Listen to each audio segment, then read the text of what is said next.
So quickly, Monday's lesson talks about culture impact. Let's look at the lessons they want us to learn. Genesis 16, 1 through 3 is Abraham takes Hagar to have a child.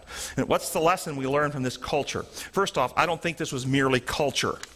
Abraham could have had other wives prior to this point in his life. He never did. The culture would have accepted it, but he never did. So I don't think this was a cultural thing. I think this was Abraham seeking to fulfill God's promises on his own. And so once he decided to fulfill God's promise to have a child on his own, then he did it through the cultural acceptable norms. Okay?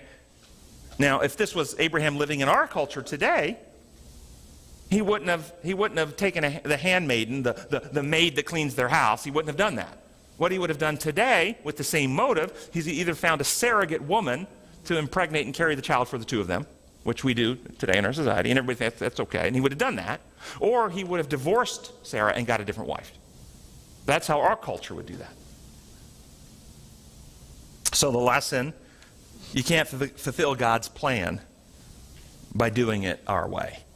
That's the lesson. You can't fulfill God's plan doing it our way. Our way makes it worse. Genesis 35, 1 through 4, Jacob instructs all his family to give up their idols to foreign gods. What's the lesson we learn? The lesson is there's a time that comes in each of our lives where we have to make a choice. A time where we've been wavering between two opinions. And the continued state of wavering becomes harmful, and we have to decide. Elijah at Carmel. If God is like this, worship him. If God is like this, worship him. Stop wavering between two opinions. In our church, here's the two opinions. God is love, but he'll kill you and torture you as long as you deserve. Two opinions. They're not the same. Stop wavering between these two. Reject this imperial view and choose the God of love. Amen. So, the lesson is make a decision and stop wavering. Ezra 10, this is what Russell brought up. They sent away all their foreign wives and their children. Get your mind around that. Women. Because the women were sent away. The men were not sent away. All their foreign wives and their children. What lesson is taught? Rid from your lives all the ties to selfishness of this world, cutting away our loyalties to anything that is opposed to God's kingdom. That's the lesson. Would this mean ridding ourselves of our loyalties to our human governments? Where is your citizenship? Would it mean ridding ourselves and our lives from working to accomplish God's purposes through passing human laws and electing certain leaders to get a certain political outcome or a certain law overturned, so that we force people to live the moral life that we think is right for them? Would it mean that we rid ourselves of trying to do that? Well, let me tell you, Christianity is really in trouble then. Because they're trying to fulfill what they believe is God's goal and purpose through human legislation. 1 Kings 11, Solomon marries many wives from other nations. What's the lesson?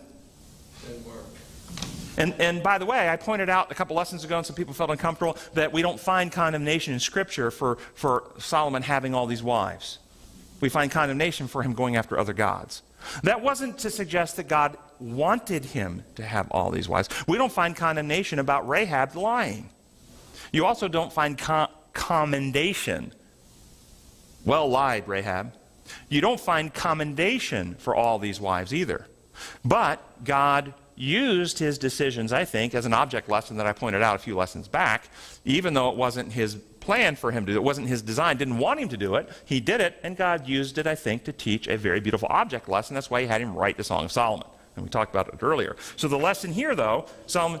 His wives that led him after other gods. That's right, but he wasn't condemned in Scripture for the other wives. He was condemned for going after the other gods. What would have been the lesson had he converted all of them to Yahweh worship? There's a different lesson there if he'd have done that. Different object lesson, right? And so the lesson, though, of culture here is one of bringing worldly influences into our lives corrupts good character. That's the lesson. Bringing worldly influence, bringing people. It says in Corinthians, I think it's Corinthians, a bad company corrupts good character. Is that Corinthians or Thessalonians? Bad company corrupts good character. That's the principle. So we have to look into our world, into our lives, and who we're hanging out with, and who we're connecting to, and who we line up with. And are we bringing people in that we begin to love and trust who don't practice God's principles? It's vulnerable to us. I think it's easy to think that you'll be a good influence on other people. But I heard what I considered a good example one time when a girl went to her minister and said, you know, I want to marry this non-Christian. I think I'll be a good influence on him. And so he said, well, get up on my desk. And she was surprised by that. He said, well, you know, lift me up to your desk, to the top with you. And of course, you know, I can't lift him up on the desk. He said, okay, my turn. And just went like that and brought her down to the floor. He said, the chance, like in Solomon, I'm sure he had the idea originally that he could be a good influence on these. Many women of his wives were mere political contracts with other leaders and so on. He might have actually had the vision that through them he could bring God's gospel to all those other nations. He might have had that vision. But it's much easier for it to go the other way. Really quickly, on the bottom pink section, it asks what things in particular in your culture are helpful to the family and what are harmful to the family.